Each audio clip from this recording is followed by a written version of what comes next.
That's got to be the most stressful win of the season.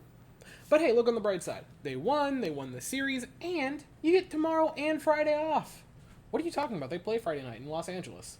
They scored 10 runs. We can just reuse the last 10-run curse video. Hi, I'm Weston. I love talking about the Astros, and I'm here to talk about Game 75, where the Astros win 10-8 over the New York Mets, and win maybe the most cokehead energy game I have ever bared witness to. We're going straight in. First inning, top of the first inning. It's already a disaster for Christian Javier. He looked awful this afternoon, and it pains me to say. First inning, walks Brandon Nimmo. That's not good. Hits Sterling Marte. That's even less good. And then he walks Francisco Lindor. The bases are loaded with no outs to start this game. Pete Alonso taps one in front of the plate. Javi throws home to get the out at the home plate. Cool, right? Get this lead runner. You don't allow the run. Fantastic. Martín Maldonado then says, hey, what if I threw to first? And by a miracle, because for some reason I can only imagine Pete Alonso listened to the cha-cha slide while in the dugout and decided to do 3 steps to the left because he is way all the way over in the running lane. And before Nationals fans come in and say, hey, what about Jake Myers? I would respond by saying, yeah, the difference was Jake Myers had course corrected by the time he reached first base, whereas Pete Alonso was still practically running to second by the time he made contact with the baseball. But regardless, awful throw by Martín Maldonado. Please, God, don't ever do that again. Please just start Yainer Diaz. We'll talk about him in a little bit of time.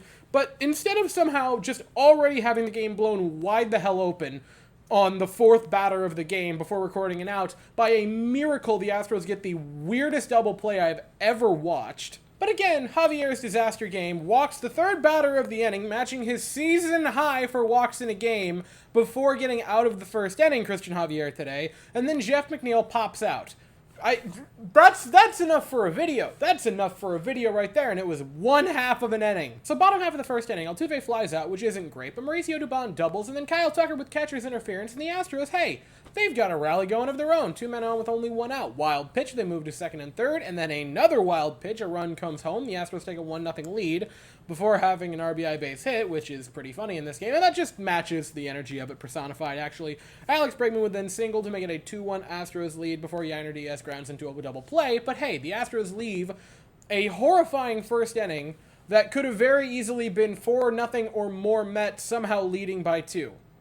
But then the 2nd inning happened. So back-to-back singles by Vogelbach and Beatty, and then a bad throw by Altuve trying to get Beatty sleeping at first doesn't go well, so instead of 1st and 2nd with no outs, it's 2nd and 3rd with no outs.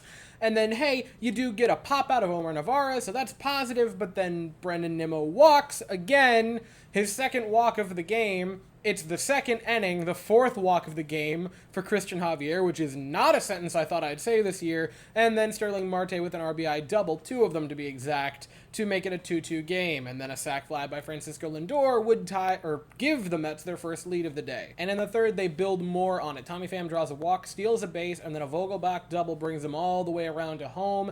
The Mets take a 4-2 lead, and Javier's day, somehow 2 1/3 innings in, 82 pitches thrown, and 5 walks later, ends. And this might be the worst start I have ever watched from Christian Javier, which the positive of that is this is very clearly an outlier for Christian Javier. This is not a common occurrence, but holy God, was he awful this afternoon. And that is a painful thing to say. Thankfully, the Astros found a way to win anyway, but 2 1/3, 4 runs, 5 walks out of your starter, who is one of the aces, debatably the ace of your rotation, is not what you're looking for, and is 99 times out of 100 not going to win you games. But then the Astros in the bottom half of the 3rd respond right back and knock the Mets starting pitcher out of the game. Kyle Tucker with a leadoff walk, Alex Bregman with a single to move him over to 2nd, Yainer Diaz would strike out, which is unfortunate, but Corey Julks with a 2 RBI single to tie the game, and then a couple batters later, Chas McCormick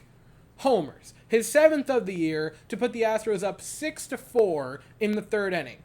I said this yesterday, and I'll say it again. Chas McCormick has better numbers in every category than Cody Bellinger, and I bring up Cody Bellinger because I've seen a couple of different Astros fans saying, oh, well, you might have to just ignore who it is and the name of the player for who they are and what they can bring to the table, which is actually a worse player than you have on the roster making under $1 million compared to Cody Bellinger, who's making over 17. I am begging you, don't do a dumb thing like that. But then because the Astros can have no nice things, that lead immediately disappears in the next half inning. Starling Marte with a leadoff single, Francisco Lindor with a walk to put 2 men on with no outs. Pete Alonso would strike out, and then Tommy Pham would strike out, and you think, oh, maybe they can get out of it with no problems. But no, at that point, they decide, for some mind-numbing reason, after getting back-to-back strikeouts, to take Seth Martinez out of the game. And look, Phil Maton was good. Phil Maton had a good afternoon. He gave up 1 hit. He made 1 mistake in his outing. Why would you not let Seth Martinez finish off that inning? He was doing fine. It was a bit of a rocky start to it, but back-to-back strikeouts. Why was that the move? Jeff McNeil gets hit by a pitch from Maton, and then a single from Daniel Vogelbach sends 2 home. It's now tied again at 6 apiece before he would then strike out Brett Beatty. But then the Astros head to the bottom half of the 4th where they respond right back. This was a game. This was a game that happened. This happened today. Holy crap, right? Anyway, Altuve grounds out. Mauricio Dubon doubles. The Astros have a base runner in scoring position. Fantastic. Kyle Tucker grounds out. But hey, Dubon moves over to third, which wouldn't really have mattered anyway because Bregman singles. He would have been home regardless, but hey, he moved him over, so somewhat of a productive out. It's 7-6 Astros. And then Yainer Diaz, just make him the starter from here on out. I'm begging you. Just leave him in. I don't want to see him out of this lineup again. It's 9-6 Houston, and then Corey Julks grounds out to end it. But the Astros retake the lead. Please hold it. And then it was as if divine intervention, as if God stepped down himself and gave the gift of a 1-2-3 inning. This was the only 1-2-3 inning in the entire game for either team. That was the only one.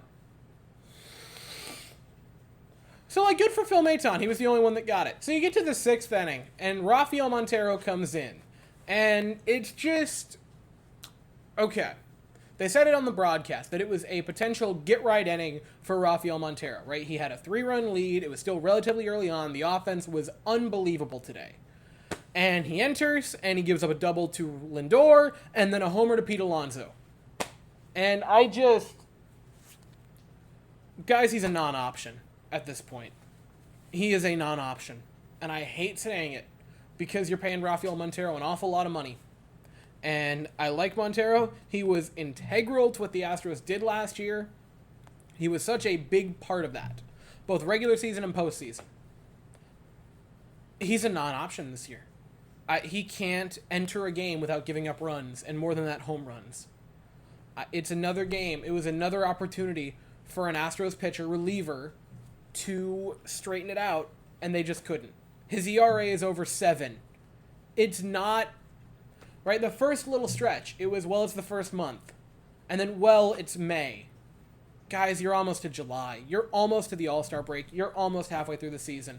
And his ERA is over 7. I like Montero. I'm not saying DFA him.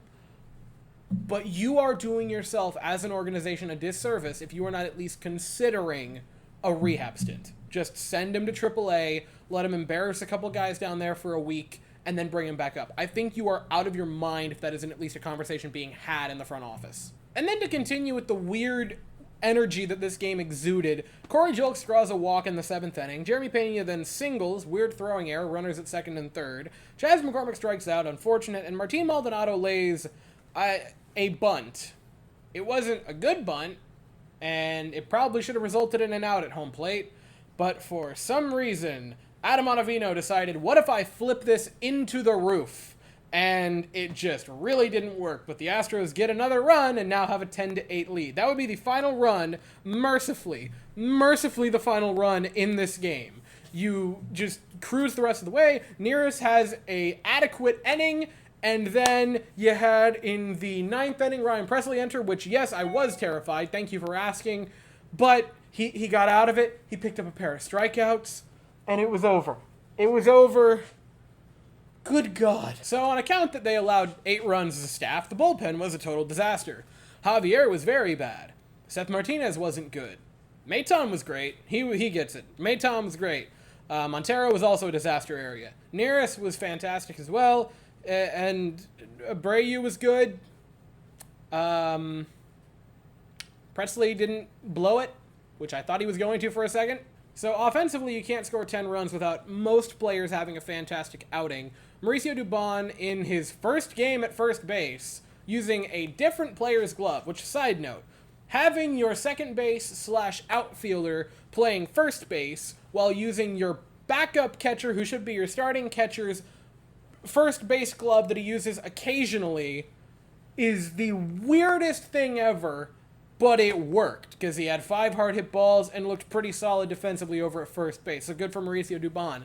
Kyle Tucker would have an 0 for 3 day, but somehow get 2 runs home because of course he did. That's just Kyle Tucker for you. Alex Bregman was fantastic. He got 3 hits today, a pair of RBI. Yainer Diaz had a 2 RBI home run. Please just keep him in the lineup. He also had 3 hard hit balls, so it wasn't like he just had one good at bat and then a couple of crappy ones. He was hitting the ball hard all afternoon. Corey Julks had a base hit today, a pair of runs scored and a pair of RBIs. That's nice to see from him. He also drew a walk. Jeremy Pena had a pair of walks this afternoon and a base hit. Chaz McCormick, a walk, a home run, a pair of RBIs. My starting center fielder, at the very least, the bare minimum, my starting outfielder, Chaz McCormick, man. The offense was good. The offense was, dare I say, great. It was the pitching staff that gave us heart palpitations today. But I will lobby one complaint at the offense, which is they scored 10 runs, and you should know better than to do that. We're losing on Friday night, aren't we? And as if it's baseball itself saying you guys need a break after that afternoon nightmare that was today's game, they have an off day tomorrow and then play late in the evening, especially late because it's now West Coast on Friday night. Their first of a 3-game set in Los Angeles against the Dodgers, which is sure to be a absolute shit show of a series. Not because of like the play on the field, but the stands and the animosity between the two teams. That's going to be must-watch baseball, by the way, even if you're not an Astros or Dodgers fan. Oh boy, that's going to be something else to watch, as both teams are somehow 4 games back. Well, 4 games for the Dodgers and 5 games for the Astros. The third place Los Angeles Dodgers, just as everyone predicted, the third place Dodgers trailing the Giants and Diamondbacks in the West. What on earth happened to that? I mean, actually, less what happened to the Dodgers, more so what's up with the Diamondbacks, man? That's just whack. But like, good for them. Anyway, first game is at 10:10 Eastern, 9:10 Central. The Astros send JP France to the...